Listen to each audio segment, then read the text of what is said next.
ನಮಸ್ಕಾರ ಸ್ನೇಹಿತರೆ, ಮಹಿ updates YouTube ಚಾನಲ್ಗೆ ನಿಮಗೆ ಸ್ವಾಗತ ಸುಸ್ವಾಗತ. ಸ್ನೇಹಿತರೆ, ರಾಜ್ಯದ ರೈತರಿಗೆ ಭರ್ಜರಿ ಅಂದರೆ ಭರ್ಜರಿ ಗುಡ್ ನ್ಯೂಸ್ ಆದರೆ ಬರ್ತಿದೆ. ಸರ್ಕಾರದಿಂದ ನಿಮಗೆ ಸಾಕಷ್ಟು ಸೌಲಭ್ಯಗಳಾದರೆ ಸಿಗ್ತಿರುವಂಥದ್ದು. ಎಲ್ಲ ರೈತರ ಕುಟುಂಬದವರು, ರೈತರ ಮಕ್ಕಳು ಎಲ್ಲರೂ ಈ ವಿಡಿಯೋನ ಕೊನೆವರೆಗೂ ನೋಡಿ. ಇದು ತುಂಬಾ ಇಂಪಾರ್ಟೆಂಟ್ ವಿಡಿಯೋ ಸ್ನೇಹಿತರೆ. ಇದೊಂದು ಗುಡ್ ನ್ಯೂಸ್ ಕೊಟ್ಟಿರುವಂತಹ ವಿಡಿಯೋ. ಎಲ್ಲರೂ ವಿಡಿಯೋ ಕೊನೆವರೆಗೂ ನೋಡಿ. ಅದಕ್ಕೆ ಮುಂಚೆ ಯಾರಾದರೂ ಚಾನಲನ್ನು ಇನ್ನೂ ಸಬ್ಸ್ಕ್ರೈಬ್ ಮಾಡದೆ ನೋಡ್ತಿದ್ರೆ ಈಗಲೇ ಚಾನಲನ್ನು ಪಟ್ಟಂತ ಸಬ್ಸ್ಕ್ರೈಬ್ ಮಾಡ್ಕೊಳ್ಳಿ. ಮತ್ತು ವಿಡಿಯೋಗೊಂದು ಲೈಕ್ ಆದರೆ ನೀವು ಕೂಡ ಸಬ್ಸ್ಕ್ರೈಬ್ ಲೈಕ್ ಇಂದ ನಿಮ್ಗೆ ಇದೇ ರೀತಿ ಕಂಟಿನ್ಯೂಸ್ ಅಪ್ಡೇಟ್ಸ್ ಆದ್ರೆ ಸಿಗ್ತಿರುತ್ತೆ. ಈಗಾಗಲೇ ಯಾರು ಸಬ್ಸ್ಕ್ರೈಬ್ ಲೈಕ್ ಮಾಡಿ ವಿಡಿಯೋ ನೋಡ್ತಿದ್ದೀರೋ ಎಲ್ಲರಿಗೂ ನನ್ನ ಒಂದು ಹೃದಯ ಪೂರ್ವಕ ಧನ್ಯವಾದಗಳು. ಸ್ನೇಹಿತರೆ, ಇಲ್ಲಿ ರೈತರ ಸಾಲ ಮನ್ನಾ ಕುರಿತು ಕೂಡ ಸಾಕಷ್ಟು ಜನ ಕಾಮೆಂಟ್ಸ್ ಮುಖಾಂತರ ಕೇಳ್ತಿದ್ರು. ಅದ್ರ ಬಗ್ಗೆ ಕೂಡ ಈ ವಿಡಿಯೋದಲ್ಲಿ ಮಾತನಾಡ್ತೀನಿ. ಮತ್ತೆ ರಾಜ್ಯದ ರೈತರಿಗೆ ಬಂದಿರುವಂತಹ ಭರ್ಜರಿ ಗುಡ್ ನ್ಯೂಸ್ಗಳ ಬಗ್ಗೆ ಕೂಡ ಮಾತಾಡ್ತೀನಿ. ಎಲ್ಲರೂ ವಿಡಿಯೋ ಸಂಪೂರ್ಣವಾಗಿ ನೋಡಲೇಬೇಕು. ಸ್ನೇಹಿತರೆ, ದೇಶದ ಬೆನ್ನೆಲುಬು ಆಗಿರುವ ರೈತರ ಆರ್ಥಿಕ ಸಬಲೀಕರಣ, ಕೃಷಿ ಆಧುನೀಕರಣ ಮತ್ತು ಸಂಕಷ್ಟದ ಸಮಯದಲ್ಲಿ ನೆರವಾಗಲು ಸರ್ಕಾರವು ಕೃಷಿ ಇಲಾಖೆಯ ಮೂಲಕ 16 ಜನಪರ ಯೋಜನೆಗಳನ್ನು ಯಶಸ್ವಿಯಾಗಿ ಅನುಷ್ಠಾನಗೊಳಿಸುತ್ತಿದೆ. ಇಲ್ಲಿ ಕೃಷಿ ಉತ್ಪಾದನೆ ಹೆಚ್ಚಿಸುವುದರಿಂದ ಹಿಡಿದು ಸಂಕಷ್ಟದಲ್ಲಿರುವ ರೈತ ಕುಟುಂಬಗಳಿಗೆ ಆಸರೆಯಾಗುವವರಿಗೆ ಸರ್ಕಾರ ನೀಡುತ್ತಿರುವ ಪ್ರಮುಖ ಸೌಲಭ್ಯಗಳು ಮತ್ತು ಸಬ್ಸಿಡಿಗಳ ಸಹಾಯಧನ ಯಾವ್ಯಾವು ಎಲ್ಲದರ ಬಗ್ಗೆ ಮಾತನಾಡ್ತಾ ಇದ್ದೀನಿ. ಮತ್ತೆ ಹೇಳ್ತಿದ್ದೀನಿ, ವಿಡಿಯೋ ಸಂಪೂರ್ಣವಾಗಿ ನೋಡಿ ಸ್ನೇಹಿತರೆ. ಮೊದಲನೇದಾಗಿ ಬಿತ್ತನೆ ಬೀಜ ಹಾಗೂ ಸಸ್ಯ ಸಂರಕ್ಷಣೆಗೆ ಭಾರಿ ರಿಯಾಯಿತಿ ಕೊಡ್ತಿರುವಂಥದ್ದು. ಗುಣಮಟ್ಟದ ಬೀಜಗಳ ಪೂರೈಕೆ ರಾಜ್ಯದ ಎಲ್ಲಾ ವರ್ಗದ ರೈತರಿಗೆ ವಿವಿಧ ಕೃಷಿ ಬೆಳೆಗಳ ಪ್ರಮಾಣಿತ ಬಿತ್ತನೆ ಬೀಜಗಳನ್ನು ಸಾಮಾನ್ಯ ವರ್ಗದ ರೈತರಿಗೆ 50% ಹಾಗೂ ಪರಿಶಿಷ್ಟ ಜಾತಿ ಮತ್ತು ಪರಿಶಿಷ್ಟ ಪಂಗಡದ ರೈತರಿಗೆ 75% ರಿಯಾಯಿತಿ ದರದಲ್ಲಿ ವಿತರಿಸಲಾಗುತ್ತಿದೆ. ಸಸ್ಯ ಸಂರಕ್ಷಣೆ, ಕೀಟ ಹಾಗೂ ರೋಗಬಾಧೆ ತಡೆಯಲು ಪೀಡನಾಶಕ, ಜೈವಿಕ ಪೀಡನಾಶಕ ಮತ್ತು ಜೈವಿಕ ನಿಯಂತ್ರಣ ಕಾರಕಗಳನ್ನು 50% ರಿಯಾಯಿತಿ ದರದಲ್ಲಿ ರೈತರಿಗೆ ನೀಡಲಾಗುತ್ತಿದೆ. ಎರಡನೇದಾಗಿ ಕೃಷಿ ಯಾಂತ್ರೀಕರಣ ಮತ್ತು ಸಂಸ್ಕರಣೆಗೆ ಇಲ್ಲಿ ಬಂಪರ್ ಸಹಾಯಧನ ಕೊಡ್ತಿದ್ದಾರೆ. ಕೃಷಿ ಚಟುವಟಿಕೆಗಳನ್ನು ಸಕಾಲದಲ್ಲಿ ಕೈಗೊಳ್ಳಲು ಮತ್ತು ಕೂಲಿ ಕಾರ್ಮಿಕರ ಮೇಲಿನ ಅವಲಂಬನೆ ಕಡಿಮೆ ಮಾಡಲು ಕೃಷಿ ಯಂತ್ರೋಪಕರಣಗಳಿಗೆ ಸಾಮಾನ್ಯ ವರ್ಗದ ರೈತರಿಗೆ ಇಲ್ಲಿ 50% ಮತ್ತು ಪರಿಶಿಷ್ಟ ಜಾತಿ ಮತ್ತು ಪರಿಶಿಷ್ಟ ಪಂಗಡ ರೈತರಿಗೆ 90% ಗರಿಷ್ಠ 1 ಲಕ್ಷ ರು ಮಿತಿಗೊಳಪಟ್ಟು ಸಹಾಯಧನ ಆದರೆ ನೀಡಲಾಗುತ್ತಿದೆ.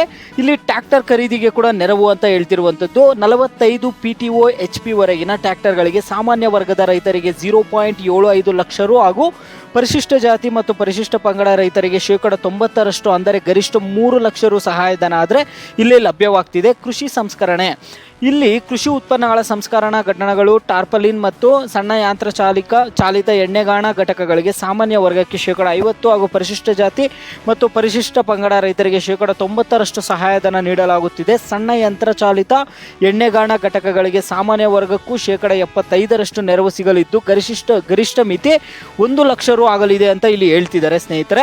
ನೀರಾವರಿ ಸೌಲಭ್ಯಗಳು ಮತ್ತು ಕೃಷಿ ಭಾಗ್ಯ, ಇಲ್ಲಿ ಸೂಕ್ಷ್ಮ ನೀರಾವರಿ, ಪ್ರಧಾನಮಂತ್ರಿ ಕೃಷಿ ಸಿಂಚಾಯಿ ಯೋಜನೆ, ಹನಿ ಮತ್ತು ತುಂತುರು ನೀರಾವರಿ ಅಳವಡಿಕೆಗೆ ಕೇಂದ್ರ ಮತ್ತು ರಾಜ್ಯ ಸರ್ಕಾರದ ಜಂಟಿ ಸಹಯೋಗದಿಂದ ಇಲ್ಲಿ ರಾಜ್ಯದ ಹೆಚ್ಚುವರಿ ಸಹಾಯಧನವನ್ನು ಸೇರಿಸಿ ಎಲ್ಲಾ ವರ್ಗದ ರೈತರಿಗೆ ಭರ್ಜರಿ 90% ಸಹಾಯಧನ ನೀಡಲಾಗ್ತಿದೆ ಸ್ನೇಹಿತರೆ. ನಾಲ್ಕನೇದಾಗಿ ಇಲ್ಲಿ ಸಿರಿಧಾನ್ಯ ಪ್ರೋತ್ಸಾಹ ಮತ್ತು ಸಾವಯವ ಕೃಷಿ ಆದರೆ ಕೊಡ್ತಿರುವಂಥದ್ದು. ಇಲ್ಲಿ ರೈತ ಸಿರಿ ಕಾರ್ಯಕ್ರಮ, ಸಿರಿಧಾನ್ಯಗಳಾದ ನವಣೆ, ಆರಕ, ಕೊರಲೆ ಮತ್ತು ಸಾಮೆ, ಊದಲು, ಬರಗು ಬೆಳೆದ ರೈತರಿಗೆ ಬೆಳೆ ಸಮೀಕ್ಷೆ ಆಧಾರದ ಮೇಲೆ ಪ್ರತಿ ಎಕರೆಗೆ 10,000 ರುನಂತೆ ಗರಿಷ್ಠ 2 ಎಕರೆಗೆ ನೇರ ನಗದು ವರ್ಗಾವಣೆ DBT ಮೂಲಕ ಪ್ರೋತ್ಸಾಹಧನ ಆದರೆ ಕೊಡ್ತೀವಿ ಅಂತ ಹೇಳ್ತಿದ್ದಾರೆ. ಮತ್ತು ಕೇಂದ್ರ ಸರ್ಕಾರದ ಯೋಜನೆಗಳು ಮತ್ತು ಬೆಲೆ ರಕ್ಷಣೆ, ಇಲ್ಲಿ PM ಕಿಸಾನ್ ಯೋಜನೆ ಮತ್ತು ಅರ್ಹ ರೈತ ಕುಟುಂಬಗಳಿಗೆ ವರ್ಷಕ್ಕೆ 6,000 ರುಗಳ ಹಣಕಾಸಿನ ನೆರವನ್ನು 3 ಕಂತುಗಳಲ್ಲಿ ನೇರವಾಗಿ ಬ್ಯಾಂಕ್ ಖಾತೆಗೆ ಜಮೆ ಮಾಡಲಾಗುವುದು. ಮತ್ತು ಇಲ್ಲಿ ಹೈಟೆಕ್ ಹಾರ್ವೆಸ್ಟರ್ ಹಬ್ ಮತ್ತು ಸಮಗ್ರ ಕೃಷಿ ಮತ್ತು ಹೈಟೆಕ್ ಹಾರ್ವೆಸ್ಟರ್ ಹಬ್ದು ದೊಡ್ಡ ಕೃಷಿ ಯಂತ್ರಧಾರೆ ಕೇಂದ್ರಗಳು ಮತ್ತು ಸಂಘ ಸಂಸ್ಥೆಗಳಿಗೆ ಹೈಟೆಕ್ ಹಾರ್ವೆಸ್ಟರ್ ಹಬ್ ಸ್ಥಾಪನೆಗೆ ಇಲ್ಲಿ 40% ರಿಂದ 70% ಪ್ರತಿ ಘಟಕಕ್ಕೆ ಗರಿಷ್ಠ 100 ಲಕ್ಷ ರು ಮೀರದಂತೆ ಅನುದಾನ ಒದಗಿಸಲಾಗ್ತಿದೆ ಇಲ್ಲಿ.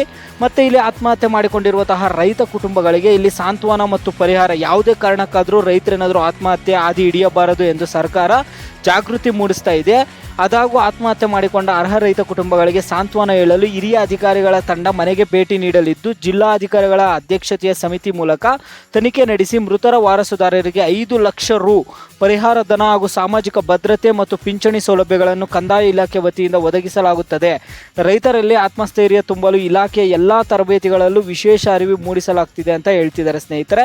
ನೋಡಿ, ರೈತರಿಗೆ ಇವೆಲ್ಲ ಒಂದು ಭರ್ಜರಿ ಗುಡ್ ನ್ಯೂಸ್ಗಳು ಬರ್ತಿರುವಂಥದ್ದು. ಮತ್ತು ಈಗ ನೀವು ರೈತರ ಸಾಲ ಮನ್ನಾ ಬಗ್ಗೆ ಕೇಳೋದಾದರೆ ಸ್ನೇಹಿತರೆ, ನೋಡಿ, ಈಗ ಡಿ ಕೆ ಶಿವಕುಮಾರ್ ಅವರು ನೂತನ ಮುಖ್ಯಮಂತ್ರಿಗಳಾಗಿ ಪ್ರಮಾಣ ವಚನ ಮಾಡಿದ್ರು. ಆಗ ರೈತರಿಗಿರುವಂತಹ ರೈತರ ಸಾಲ ಏನಾದರೂ ಮನ್ನಾ ಮಾಡ್ತಾರಾ ಅಂತ ಎಲ್ಲರೂ ಕಾತುರದಿಂದ ಕಾಯ್ತಿದ್ರು. ಆದರೆ ಸ್ನೇಹಿತರೆ, ಸಾಕಷ್ಟು ಜನ ರೈತರು ಕಾಯ್ತಾನೆ ಇದ್ರು, ರೈತರ ಸಾಲ ಮನ್ನಾ ಯಾವಾಗುತ್ತೆ ಅಂತ ಕಾತುರದಿಂದ ಕಾಯ್ತಾನೆ ಇದ್ರು ಸ್ನೇಹಿತರೆ. ಇಲ್ಲಿ ರೈತರ ಸಾಲ ಮನ್ನಾ ಆದರೆ ಆಗಿಲ್ಲ. ಡಿ ಕೆ ಶಿವಕುಮಾರ್ ಅವರು ಪ್ರಮಾಣ ವಚನ ಮುಗಿಯಿತು. ಮತ್ತೆ ಇಲ್ಲಿ ರೈತರ ಸಾಲ ಏನಾದರೂ ಮನ್ನಾ ಮಾಡಿದ್ರ ಅಂತ ಸಾಕಷ್ಟು ಜನ ಕೇಳ್ತಿದ್ರು. ಇಲ್ಲಿ ರೈತರ ಸಾಲ ಮನ್ನಾ ಆದರೆ ಮಾಡ್ತಾರಂತ ಒಂದು ಮಾಹಿತಿ ಆದರೆ ಬರ್ತಿತ್ತು. ಆದರೆ ಇಲ್ಲಿ ಪ್ರಮಾಣ ವಚನ ಎಲ್ಲ ಆಯಿತು. ಡಿ ಕೆ ಶಿ ಅವರು ಅವರ ಒಂದು ಗ್ಯಾರಂಟಿಗಳನ್ನೆಲ್ಲ ಗ್ಯಾರಂಟಿಗಳೇನಿದೆ ಅವೆಲ್ಲವನ್ನು ಘೋಷಣೆ ಮಾಡಿದ್ರು. ಇಲ್ಲಿ ರೈತರ ಸಾಲ ಮನ್ನಾ ಕುರಿತಾದರೆ ಇಲ್ಲಿ ಏನು ಅಪ್ಡೇಟ್ಸ್ ಆದರೆ ಬಂದಿರಲಿಲ್ಲ. ರೈತರ ಸಾಲ ಮನ್ನಾ ಆದರೆ ಆಗಿಲ್ಲ. ನಿಮಗೆ ಕ್ಲಿಯರ್ ಆಯ್ತು ಅಂದ್ಕೊಳ್ತೀನಿ. ಮತ್ತು ಗೃಹಲಕ್ಷ್ಮಿ 31ನೇ ಕಂತಿನ ಹಣದ ಕುರಿತು ಮುಂದಿನ ವಿಡಿಯೋ ಅಲ್ಲಿ ತಿಳಿಸ್ಕೊಡ್ತೀನಿ. ಇನ್ನೊಂದು ವಾರದೊಳಗಡೆ ನಿಮಗೆ 31ನೇ ಕಂತಿನ ಹಣ ಬಂದು ನಿಮ್ಮ ಖಾತೆಗಳಿಗೆ ಜಮಾ ಆಗುತ್ತೆ.